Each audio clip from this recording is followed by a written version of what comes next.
Buenos días, queridos hermanos, alumnos de la Facultad de Estudios Bíblicos. Esta mañana me toca otra vez darles la enseñanza por medio de este medio. Seguramente estoy viajando en este tiempo, estoy atendiendo algunos asuntos que me requieren fuera de México, predicando desde luego y bueno, no queriendo perder las enseñanzas, el hilo, semana a semana, entonces decidimos grabar estos videos que pueden servirle y pueden hacerle de ayuda para no atrasarnos más en el programa de estudios. Así que hoy voy a hablar de dos de los capítulos de nuestro libro que estamos estudiando, Consejos para un pastor joven, y quiero terminar el asunto, le decía, de visión y empezar con el asunto de la justicia, que son dos fundamentos de aquel que le quiere servir a Dios. Si usted no tiene visión, si usted no tiene la capacidad de medir lo que Dios quiere hacer a través de usted, va a ser difícil que pueda ser una persona equilibrada, va a tener muchos problemas. Y entonces parte del trabajo de nuestro Señor en nuestro corazón es darnos una visión, trabajar en ella y llevarnos a ser justos para recibir la retribución de justicia de Dios también. Así que esta mañana quiero empezar, para terminar lo de la visión, que visión es gobierno.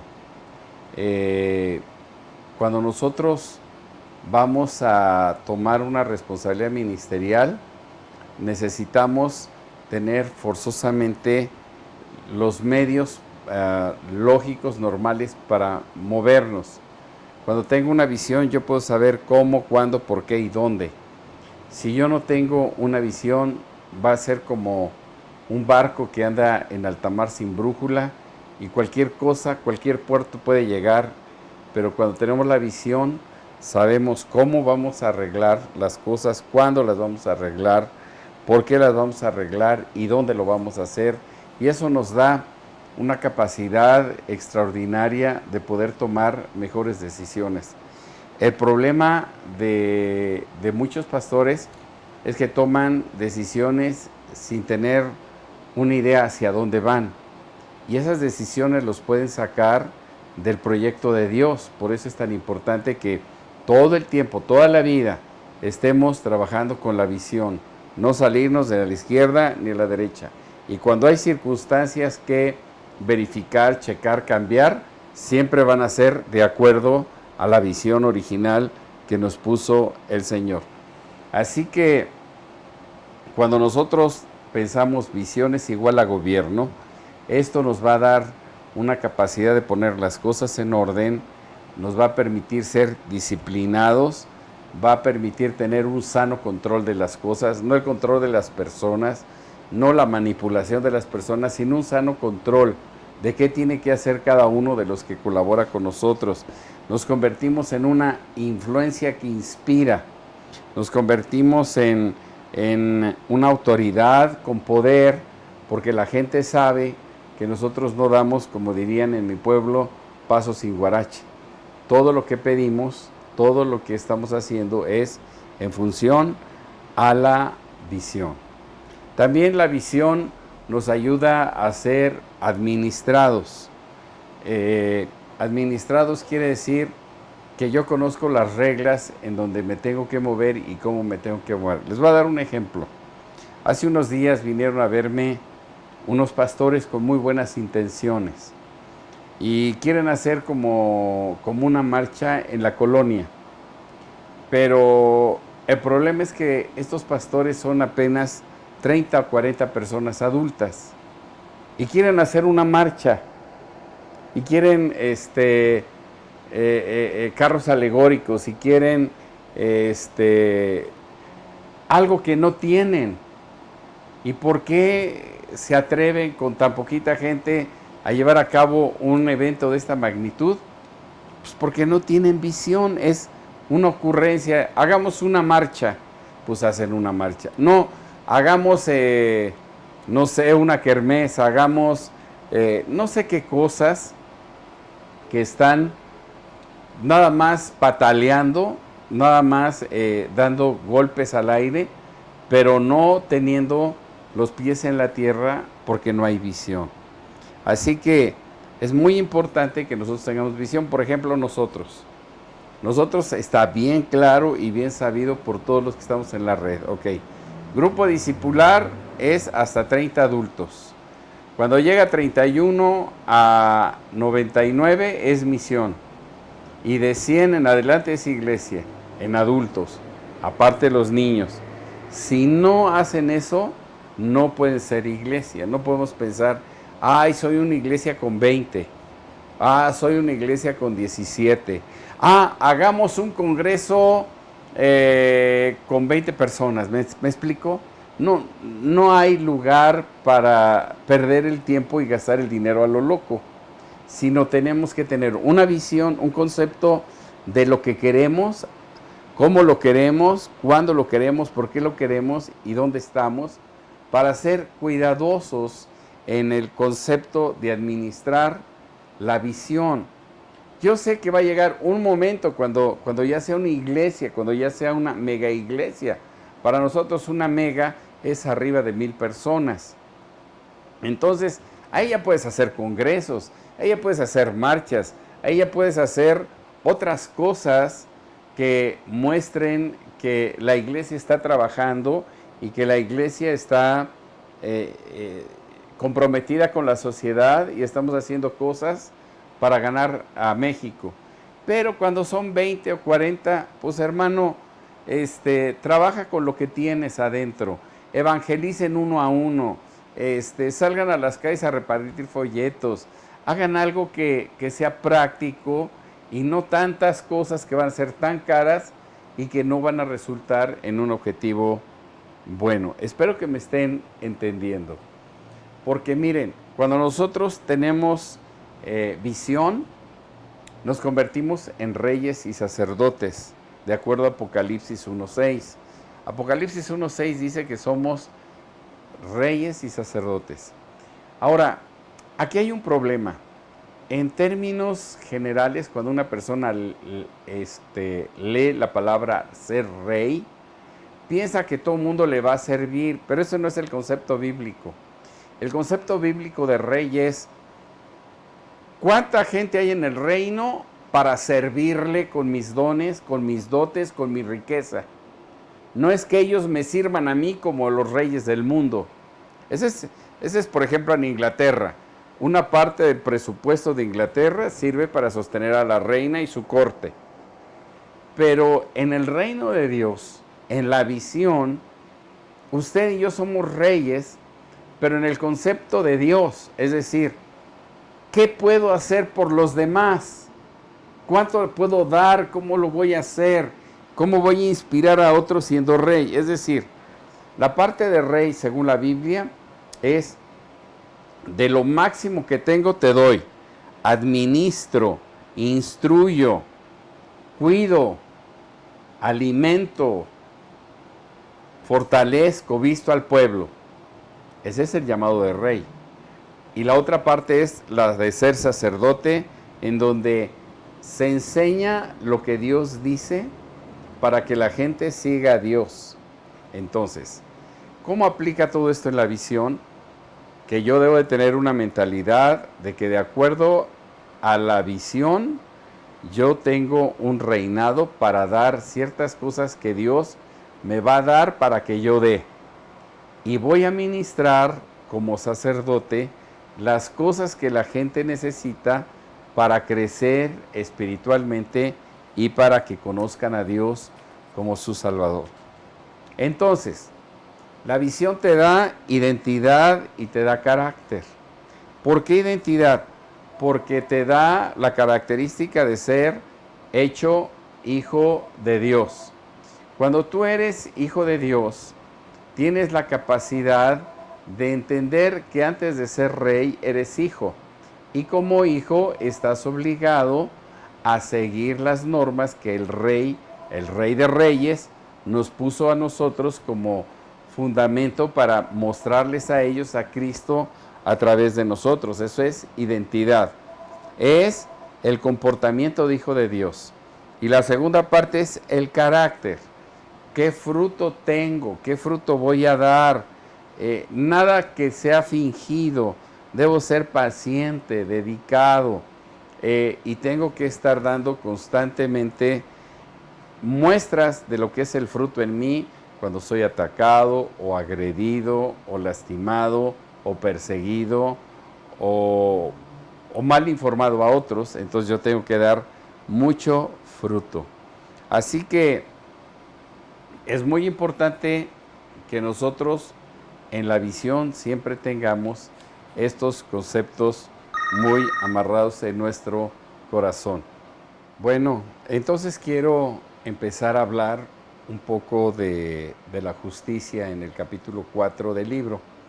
Sin embargo, quiero hacer mención de que no deje de leer el capítulo número 3 que hablamos sobre la visión, los versículos que son base del estudio, y usted haga una reflexión muy seria de cuál es el objetivo de la visión, para que por lo que les pedí en el otro video, ustedes estén pensando cómo van a plantear su visión a corto, mediano y largo plazo. Pero sí es muy importante que estén orando, como yo les dije la vez anterior, chequen el librito y sobre todo estén orando con la Biblia y me puedan dar un objetivo de visión.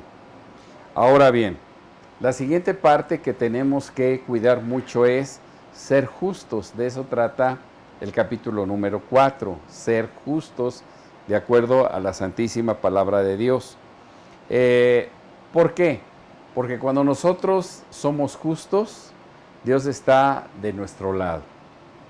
Cuando nosotros somos justos, se produce la protección divina en sus múltiples manifestaciones, ¿verdad? Que puede hacer que nosotros seamos protegidos y sobre todo que nos sentamos seguros. La justicia, si nosotros somos justos, la justicia va a producir la paz de Dios. Y la paz de Dios es cuando Dios habla. Entonces, si tú has hecho las cosas con justicia y la gente te trata con injusticia, entonces tú vas a tener la paz de Dios porque has sido justo con el injusto. Has pagado el bien, todo el mal. Y eso te trae paz y puedes orar y Dios te va a hablar y vas a tener revelación y unción. Por eso, si vemos un ejemplo en la Biblia, podríamos ver a Pablo, la medida de la revelación que tenía, porque era un hombre justo, era un hombre que aplicaba la palabra de Dios de tal manera que podía tener paz en medio de la dificultad. Por ejemplo, cuando Pablo está en la cárcel, en lugar de empezar a preocuparse o llorar o decir que era inocente, dice la Biblia que se puso a cantar y que por causa de que cantó, las puertas de la prisión se rompieron y él salió libre. Eso nos enseña que la justicia va a romper cualquier cárcel a la cual te quieran meter. Y eso te va a dar la libertad de poder adorar a Dios, cualquiera que sea tu posición, porque has sido justo, no has sido injusto, no tienes nada que Dios pueda reprocharte que no has hecho de lo que la Biblia dice que tenemos que hacer. Y les quiero platicar el valor de la justicia, porque a mí me pasó hace algunos años cuando tuve una pareja, un matrimonio que estaba trabajando conmigo en la iglesia. Y esta pareja empezó a hablar mal de mí. Entonces, algunos hermanos amorosos, como siempre, vinieron conmigo y me dijeron, ¿sabe qué, pastor? Esta pareja habló mal de usted. Entonces, un día llamé a esta pareja, este matrimonio, y dije, hermanos, he oído, 2 o 3 personas han venido a verme y ustedes han hablado mal de mí. ¿Qué hay de eso? Y pues obviamente esas personas dijeron, hermano, ¿cómo cree que nosotros vamos a hablar mal de usted? Es que no nos entendieron lo que nosotros le quisimos decir.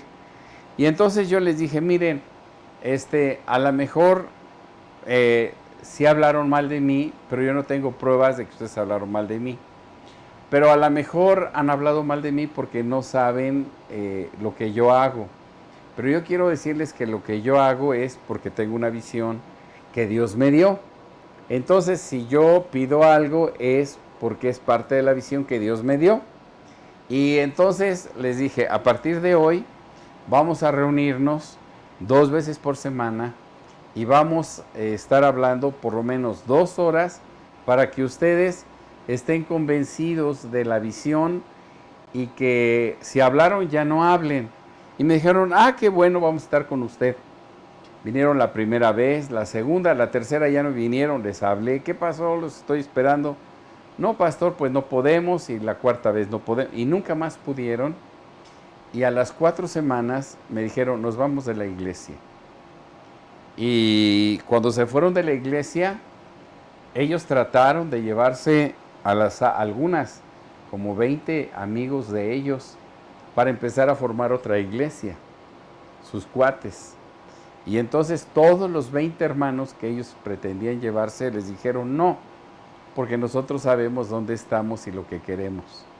Entonces fíjate, cuando tienes una visión que todo mundo conoce y luego aplicas la justicia, cualquier cosa que puedan hacer contra ti no va a fructificar, porque tú estás protegido por la divinidad de Dios. Entonces estos jóvenes, les digo, se fueron y ya después de como 2 años vino el esposo, solito, sin la esposa, a pedirme perdón porque realmente sí habían hablado por mí y que lo que los había hecho pedazos, según lo que me dijo él, es que en lugar de que yo les diera una patada, los corriera, los maltratara, les dijera malos, yo les quise enseñar lo que estábamos haciendo y por consecuencia les descuadré su plan de dividir la iglesia, o al menos el área en donde ellos estaban. De tal manera que cuando tú tienes una visión y eres justo, entonces amarras la protección divina de tal manera que nada va a cambiar el plan original de Dios que puso en tu cuidado. Amén. Ahora, la justicia. ¿Por qué tenemos que ser justos? El equivalente de justicia es honrar. Es decir, cuando nosotros hablamos de ser justos, estamos hablando de honrar a todas las personas, a tratarlos de la mejor manera a todos.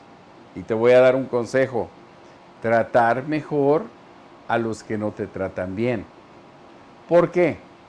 Porque dice la Biblia que si conoces lo bueno y no lo haces, te es pecado. Entonces Dios quiere que hagamos lo bueno para que el Señor nos respalde. Si hacemos lo que hace el mundo, entonces no somos hijos de Dios. De tal manera que es muy importante nosotros honremos a todas las personas. Honrar quiere decir hablar bien de todos. Esto no quiere decir que seamos ingenuos con el pecado y pasarlo por alto, no. Cuando hay pecado nosotros lo denunciamos, nosotros lo decimos y duro contra eso. Pero yo digo que para tratar a las personas tenemos que tratarlas con respeto, debemos de tratarlas con amabilidad, debemos tratarlos como lo que son, hijos de Dios. Por eso es tan importante que nosotros aprendamos que la visión y la justicia implica tener mucho amor por lo que estamos haciendo y mucho amor por las personas que nos rodea. Tener misericordia y ser leales con todos.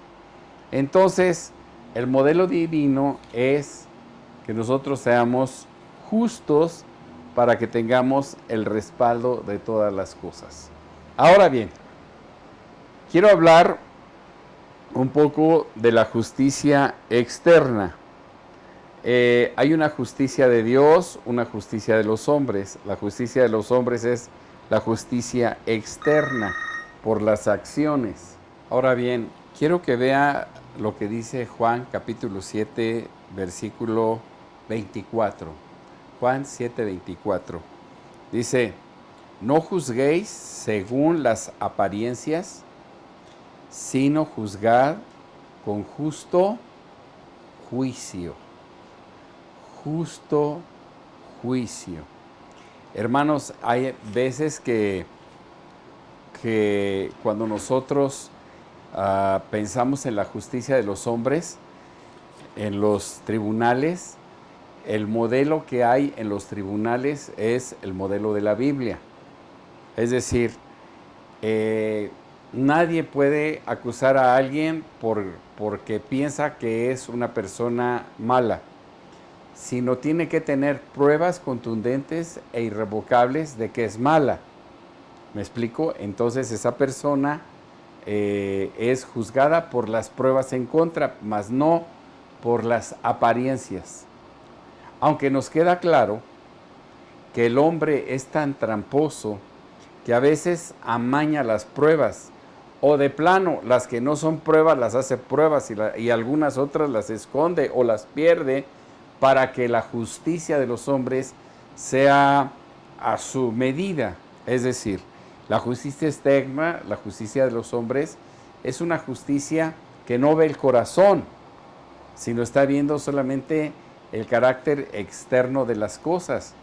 Por eso es tan importante que nosotros tengamos justo juicio, tal como dice Juan 7, 24, en el sentido de que hay cosas de parte de Dios que nos hace ver el corazón, las motivaciones de las cosas que nos han hecho.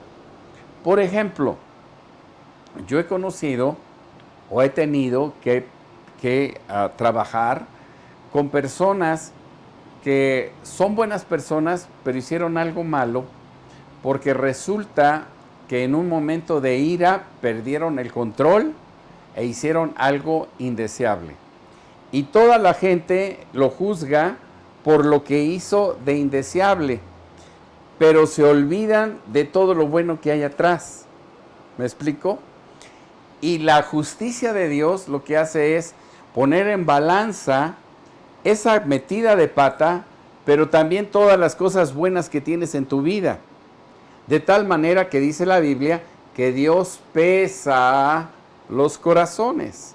Es decir, si en esa balanza divina nosotros somos mucho más personas correctas que incorrectas, pesa más lo justo que lo injusto, porque no hay, dice la Biblia, ni nadie que sea perfecto, sino solo Dios.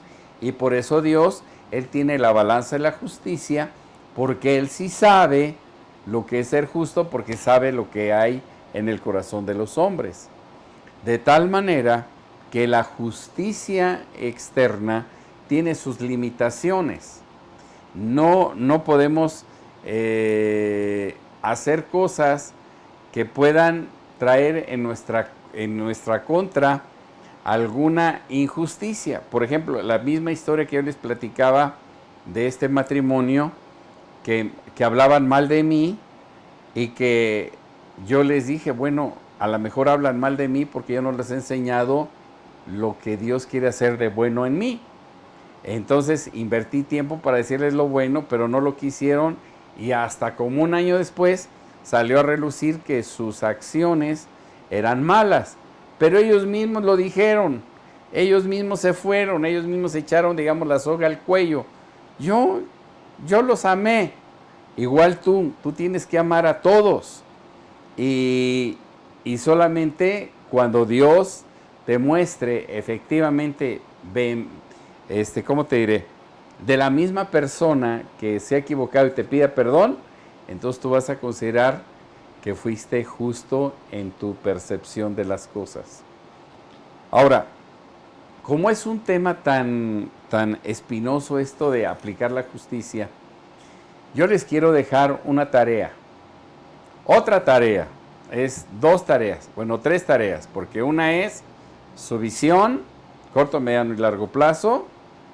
La siguiente es cómo le van a hacer para su grupo de discipulado. Y la tercera tarea que les voy a pedir es que lean y me digan la perspectiva de la justicia que hay en Primera de Samuel, capítulo 21 al 27. Es decir, van a leer Primera de Samuel, capítulo 21 hasta el capítulo 27, y luego van a plantear lo que es la justicia. Es decir, estos capítulos hablan cuando David tiene que huir de Saúl porque David lo quiere matar. Y David huye por las montañas, él se la pasa sufriendo, siendo perseguido, pero lo peor de todo es siendo inocente. Estoy haciendo una hipnosis así chiquita, ¿verdad? Bueno, esa es hipnosis. Es algo que nos llama la atención. Después, en toda esa persecución que dura años, Saúl puede quedar en manos de David, porque David lo puede matar. Y la segunda vez, hay una segunda vez en donde duerme Saúl. Saúl no sabe que hasta el fondo de la cueva está David. Y entonces David, sin hacer ruido, dice que su alma, su espíritu estaba inquieto y corta la parte del escudo de armas de la capa, que significaba la honra del rey. Y luego se lleva otras cosas y salen sin hacer ruido, y al otro día le grita David estando en la montaña y Saúl en el valle, y le dice: yo pude haberte matado, le dice a David, pero no te maté, y aquí están las pruebas de que estuve a tu lado. La prueba más contundente es el escudo de armas, en donde la corta de su ¿cómo se llama? De su capa, porque pues igual David hubiera podido buscar cualquier pedazo de tela que fuera del color de la capa y decirle: mira, aquí tengo tu capa, y Saúl hubiera dicho: no, hombre, estás mal. Pero David cortó en el lado donde va el escudo de armas y le dijo: mira, yo tengo la potestad de haberte matado, pero sabes una cosa, Saúl, no te maté porque tengo temor de Dios en mi corazón, porque tú eres el ungido de Dios. Y esto abre un juicio divino, una justicia divina. Usted lo puede ver en 1 Samuel capítulo 26, versículo 23. 1 Samuel 26, versículo 23. Desde el 22 dice: y David respondió y dijo: he aquí la lanza del rey, pase aquí a uno de los criados y tómela. Y Jehová pague a cada uno su justicia y su lealtad. Pues Jehová te había entregado hoy en mi mano, mas yo no quise extender mi mano contra el ungido de Jehová. Y he aquí, como tu vida ha sido estimada preciosa hoy a mis ojos, así sea mi vida a los ojos de Jehová, y me libre de toda aflicción. Fíjate bien, David no quería tener aflicción por haber hecho justicia por su propia mano al matar a Saúl. Eso lo hubiera sacado del plan de Dios a David. Entonces dijo David: pues si este es el ungido, pues que Dios lo quite. Si Dios lo puso, que Dios lo quite, brother. Y entonces viene una serie de circunstancias, porque ha de cuenta que en el cielo se abren los expedientes y Dios juzga la actitud de Saúl y la actitud de David. Y entonces Dios, que llama a Saúl, ese mismo Dios lo quita y pone a David. Ese es el obrar en justicia de Dios. De tal manera, hermanos, que es muy importante que cuando tú tengas un enemigo que te ha dañado mucho, por eso la Escritura dice que ores por él. Dice: ora por el que te ofende, por el que te persigue. Clama a Dios por esa persona para que Dios haga buena justicia. ¿Cuál es la buena justicia? Primero, que se arrepienta, que se convierta, que reciba a Cristo como su Señor y cambie. Cuando pedimos justicia de Dios, no estamos diciendo, Señor, que caiga fuego y que se muera el desgraciado hijo del diablo. Eso no está diciendo. Cuando pedimos justicia de Dios, estamos diciendo, Señor, que se arrepienta, que se convierta y que sea una buena persona. Eso dice Pablo cuando dice, pongan ascuas de fuego sobre su cabeza. Es decir, la persona del Espíritu Santo trate con él para que se arrepiente, el que era malo para que sea bueno, para que sea docente, para que sea congruente, porque de otra manera esa persona se va a ir al infierno si sigue haciendo el mal. Y dice la Biblia que Dios quiere que ninguno se pierda, sino que todos vengan al arrepentimiento. Por eso es tan importante, hermanos, que tengamos una actitud diferente con respecto a la justicia. Amén. Me están diciendo que me quedan 5 minutos. Solamente para despedirme de ustedes y pedirles entonces las 3 tareas. Por favor, empiecen a practicar la justicia y empiecen a orar fuertemente por sus enemigos. Es bien difícil orar por un enemigo, ¿no? Pero ora por él, bendícelo y Dios te va a dar la victoria. Viendo a esa persona en el cielo, cuando tú andes allí en el cielo, tú no vas a poder decir, ay, ese era el que me caía gordo, no le hablo. Estando en el cielo no se puede. Entonces, acostúmbrese a amar a todos.